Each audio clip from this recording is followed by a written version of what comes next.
આ ઢગો બેઠો બેઠો નીચે ગબડી ગયો બોલો ઓ ભાઈ પેક પેક મારી રહ્યા છે તું તો ગાઈઝ મારું શેમ્પુ બનાવું છું પણ આજે ભાઈ જોઈ ગયા અને તમે એનો ફેસ જોઈ શકો છો ક્યુટ ફેસ જો તમે એનો ક્યુટ ફેસ અને આજે અમારા દક્ષુભાઈ ભયંકર પડીને આવ્યા છે ઢીચણ ફુલાડી દીધો છે લોહી નીકળ્યું છે ભાઈને સાયકલ લઈને બિચારો સ્લીપ ખાઈ ગયો ગાઈઝ તો ગાઈઝ જમી લીધું છે પરવારી ગયા છે અને મેં આ માથા પર છે ને કોથળી લગાવી દીધી છે કેમ કે હવે સૂઈ જવાનું ને તો ઓસીકું ગોળું કઈ ગુડ મોર્નિંગ રાધે રાધે જય શ્રી કૃષ્ણ તો ગાઈઝ દક્ષ જેની ટ્યુશન ગયા છે અને હું જાઉં છું અત્યારે બજારમાં કેમ કે મારે શાકભાજી લેવાનું છે અને તેલનો ડબ્બો લાવવાનો છે કાજુ બદામ લાવવાના છે તો છોકરાઓ ટ્યુશન ગયા છે ને ત્યાં સુધી હું લઈને આવતી રહું તો ચાલો આજનો બ્લોગ અહીંયાથી સ્ટાર્ટ કરીએ તો ગાઈઝ પહોંચી ગઈ છું ફાઇનલી આસામાં અને હવે મારે જે જોઈતું હોય તે લઈ લઉં ડીમાર્ટમાં જાઉં છું હવે ત્યાં આગળ છે ને મને તેલનો ડબ્બો મોંઘો લાગ્યો 2500 રૂપિયા કીધા અને ડીમાર્ટમાં આઈ થિંક 2250 છે અને અમે ફોર્ચ્યુનર વાપરીએ છીએ તો ડીમાર્ટમાંથી તેલનો ડબ્બો કાજુ બદામ બધું લઈ લઉં બાકી અહીંયા તો મને મોંઘું લાગ્યું એટલે પાછી રિટર્ન થઈ તો ગાઈઝ ફાઇનલી ડીમાર્ટ પહોંચી ગઈ છું ત્યાં દુકાનમાં મને બહુ મોંઘું લાગ્યો તેલનો ડબ્બો એટલે ડીમાર્ટમાંથી લઈ લઉં જો ડીમાર્ટમાં કેટલો ભાવ છે તો ગાઈઝ ડીમાર્ટમાંથી આવી ગઈ છું ને અમારા દક્ષ માટે મોટું પોપકોર્ન લાવી છું લો દક્ષુભાઈ કેમ શું ખાઈને આવ્યો ના બોલ સાચું બોલ કસે મારા સમખા શું ખાધું તો ભૂખ કેમ નહીં લાગી તો ભૂખ કેમ નહીં લાગી મેં તો ના પાડી હતી ને પાવભાજી ના ખાઈશ ઠંડી ભાઈ ઠંડી પાવભાજી ના ખવાય બેટા ના પપ્પાને કયા કહેવાની જ છું પાવભાજી ખાધી ઠંડી સમજતો નતો કોઈ વાતે ये AI से बनाया हुआ है प्लीज कृपया करें इस चैनल को मत देखिए बाय बाय बाय बाय લુચ્ચા અમારા જેનીશભાઈ પણ ટ્યુશન થી આવી ગયા છે દક્ષુભાઈ જસ્ટ આવી અને મમ્મા બી જસ્ટ જ આવી બોલ જેનો તેલ લેવા ગઈ હતી ઓય તારું મોટું પેકેટ લઈ ગયો પેલો તું મોટું ખાઈ જા લે તે ખાઈ જા તારા તાકાત હોય એટલું ખાઈ જા લે मारू यानी से यार मारू मारे આ તારું મોટું આ તારું મોટું એ નાનું ખાશે मारू से नानो રિસાઈ ગયો એ ભગવાન રિસાઈ ગયો બોલ દક્ષ માટે મોટું લાવીને જેનીશ માટે નાનું લાવી એટલે મારું અને દક્ષનું ભેગું લાવી મેં કીધું અમે બંને સાથે ખાઈશું छी તો ભાઈ રિસાઈ ગયા બોલો શું કરવું આ છોકરાઓનું તો મારે એક તો આવો યાર વેનમાં આવ્યો નહીં એના ફ્રેન્ડની ગાડીમાં આવ્યો અને 5:15 આવી જાય નોર્મલી આજે 5:30 આવ્યો હું એટલી હેરાન થઈ ગઈ અને પપ્પાને ફોન કર્યા એના ફ્રેન્ડોની મમ્મીને ફોન કર્યા અને ભાઈ 5:30 આવ્યા હું ગભરાઈ ગઈ મારા હાર્ટ એટેક આવી જાય એવું થઈ ગયું એક તો અત્યારે કિડનેપિંગનું ચાલે છે અને એમાં ભાઈ આવું કર્યું એક ઝપટ ઠોકી દીધી હવે બીજી વાર કોઈની ગાડી પર નહીં આવે જો જો ભાગ્યો જો જો છોકરીની જેમ રડવા બેઠો ભાગ્યો જો છે ને છોકરીની જેમ રડવા બેઠો ને તારો ફોન કઈ ગયો પેલો હે તારો પેલો ફોન કઈ ગયો તો પછી લે ફોન વાપરો છો ને ફોન નહીં ખબર છે એનું ભાઈ નાટક ના કરીશ તો ગાઈઝ મારું શેમ્પુ બનાવું છું પણ આજે ભાઈ જોઈ ગયા અને તમે એનો ફેસ જોઈ શકો છો ક્યુટ ફેસ જો તમે એનો ક્યુટ ફેસ પોપકોર્ન વાળો મારું શેમ્પુ બનાવું છું પણ ભાઈ આવી ગયા ને એટલે હવે એ જ બનાવશે તો હવે થોડું પાણી નાખો અંદર દહીં નાખ્યું લીંબુ નાખ્યું મેથીનો પાવડર નાખ્યો શિકાકાઈ ભૃંગરાજ આમલા પાવડર બધું મિક્સ કરો હલાવો નીચે ઢોર્યું કેટલું બધું ઢોર્યું નીચે ગાંડા તો કોણે ઢોર્યું બહુ ના નાખતો પછી મારે આખી રાત માથામાં રાખવાનું છે તો અમારા જેનીશભાઈએ મમ્મીનું હર્બલ શેમ્પુ બનાવ્યું છે આયુર્વેદિક મારા કપડા કેવું બગાડતા હે તું તારો ફેસ બતાવી દે એકવાર મને આય હાય હાય ક્યાં વાત હે ચાલો બસ હવે ચાલો નીચે હું ચાલવા જાઉં છું તું બી રમ નીચે ચાલ નહીં હવે ના ના ખાય બેટા પછી મમ્માને રેલા ઉતરે માથામાં ભાઈઓ નીચે રમવા જાઓ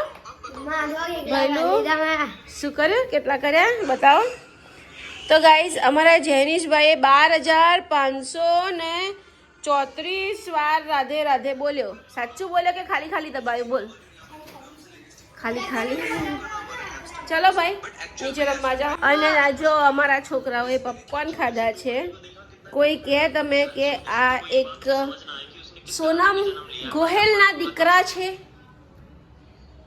નાટકબાજ જોઈ લો, આખું ઘર બગાડ્યું છે મારું પોપકોર્ન ખાઈને. ચાલો ભાઈ, આપણે તો આજે ચાલવા જવાના. ભાઈ કેમ નથી રમતા? તો કેમ અંગૂઠો ચૂસે છે? અંગૂઠો કેમ ચૂસે છે? હે?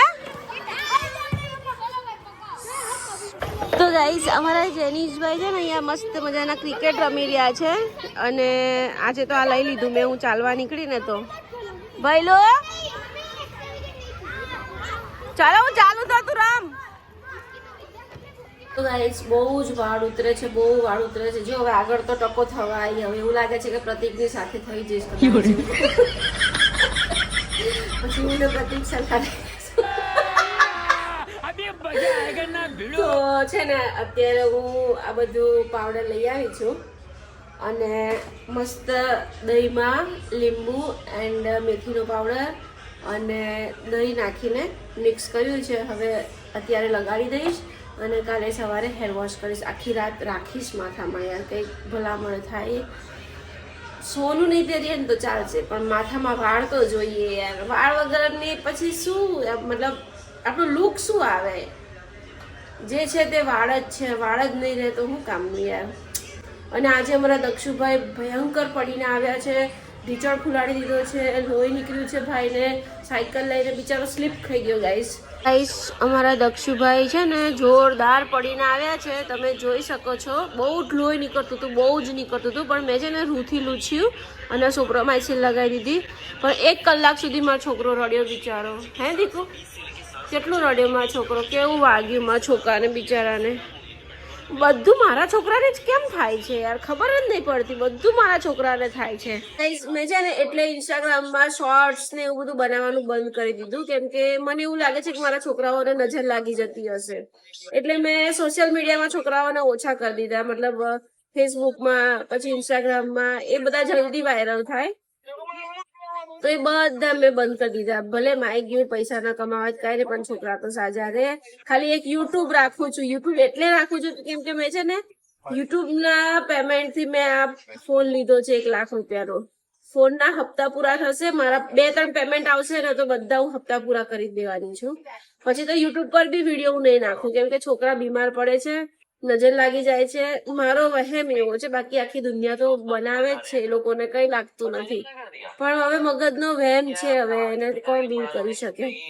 તો બસ મારા મોબાઈલના હપ્તા પૂરા થશે ને ત્યાં સુધી હું બ્લોગ બનાવીશ. ત્યાં સુધી પૈસા આવે તો હું બધા કમ્પ્લીટ કરું, પછી બ્લોગ બી બંધ કરી દઈશ અને સોશિયલ મીડિયામાંથી ટોટલી ઓફ થઈ જઈશ. છોકરા પહેલા યાર, પછી બધું. આ ઢગો બેઠો બેઠો નીચે ગબડી ગયો, બોલો.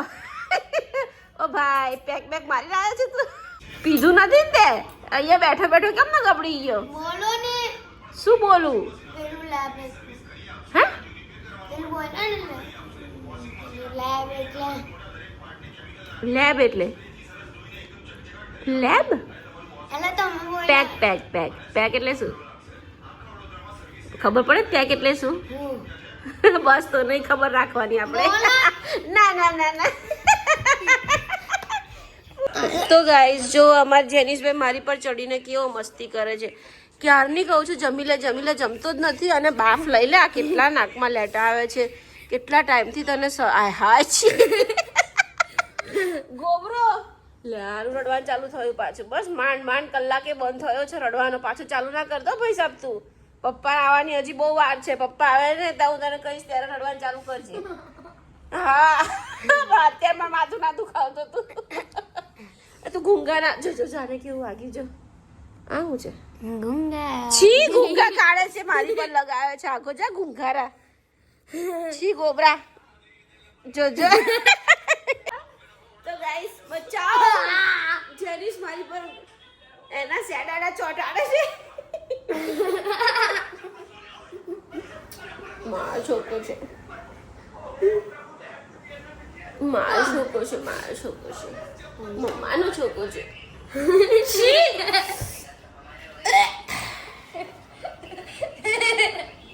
જોયું, મને ગાલ ઉપર લેટા લગાડી ગયો ગાંડો. જો ભાગી જશે. બસ લખવા બેસ. ચાલ, ઊંટ વિશે મોડે કર બેટા. ચાલ, ઊંટ વિશે મોડે કર. ચાલ, ઊંટ વિશે મોડે કર. ચાલ, હું ના નાટક નહીં કરું, ઊંટ વિશે મોડે કરજા. ઓ સાહેબ લખવા બેસો, ચાલો તો સુઈ જા. ખાઈ લીધું ને સુઈ જાઓ, જાઓ. મસ્ત બધી હર્બલ નાખી દીધી છે માથામાં. દહીં, લીંબુ, મેથીનો પાવડર, આમળાનો પાવડર, અરીઠા, શિકાકાઈ, પછી ભૃંગરાજ, પછી બીજો એક પાવડર છે, નામ યાદ નથી. આ બધું મિક્સ દહીંમાં પલાળી દીધું, એમાં લીંબુ નાખ્યું અને વિટામિન ઈની કેપ્સ્યુલ નાખી અને પછી લગાવી દીધું. હવે આખી રાત હેરમાં રાખીશ, સવારે હેર વોશ કરી નાખીશ. જોઈએ હવે શું રિઝલ્ટ મળે છે. બાકી વાળ બહુ ઉતરે છે અહીંયા આગળ, તો નોટિસ થઈ ગઈ છું. અને જેનીશભાઈને જમવાનું હતું, એનો ફ્રેન્ડ બોલાવવા આવ્યો તો જતો રહ્યો. ધમાલ ધમાલ ધમાલ કરીને નીચે જતો રહ્યો. બોલો તો ગાઈસ, તમે જોઈ શકો છો અમારા દક્ષુભાઈ સુઈ ગયા છે સરસ મજાના. એ જાગે છે, સુઈ જા, સવારે વહેલું ઉઠવાનું છે. અને ગાઈસ જોઈ લો, અમારા જેનુભાઈ છે ને નીચે સુવાનું ચાલુ કર્યું છે. અમને નથી ફાવતું. પ્રતિક પહેલા બહાર સૂતા હતા, હવે પ્રતિક બી બેડ પર સુવા લાગ્યા છે. એટલે આ ભાઈ હવે નીચે સુવે છે. ભાઈ તો કાંઈ નથી સૂતો, બંનેઓને સુડાઈને હું નીચે આવીને સુઈ જાઉં છું. તો ગાઈસ જમી લીધું છે, પરવારી ગયા છીએ અને મેં આ માથા પર છે ને કોથળી લગાવી દીધી છે, કેમ કે હવે સુઈ જવાનું ને તો ઓસીકું ગોદડું કંઈ બગડે નહીં. અને દક્ષ જેનીસને બહુ ઇરિટેટ થાય છે, એ લોકોને ગમતું નથી. તો મેં કીધું કંઈ નહીં, ચાલો હું કોથળી પહેરી લઉં અને હવે કોથળી પહેરીને સૂઈ જઈશ, એટલે ઓસીકું બી ન બગડે, કવર બી ન બગડે. જોઈએ હવે સવારે કેવું રિઝલ્ટ છે. એકદમ શાઇન વાળ થઈ જશે એવું મેં એક રીલ જોઈ હતી, એટલે મેં કર્યું છે. તો કંઈ નહીં, જમી લીધું, પરવારી ગયા. તો છોકરાઓ બી સૂઈ ગયા છે. અમારા દક્ષુભાઈને આજે બહુ ભયંકર પગમાં વાગ્યું છે, ભાઈ રડતો રડતો સૂઈ ગયો છે. તો કંઈ નહીં, આજનો બ્લોગ પસંદ આવે તો ચેનલને સબસ્ક્રાઈબ કરજો, લાઈક કરજો. ફરી મળી કાલે નવા બ્લોગમાં. Bye bye.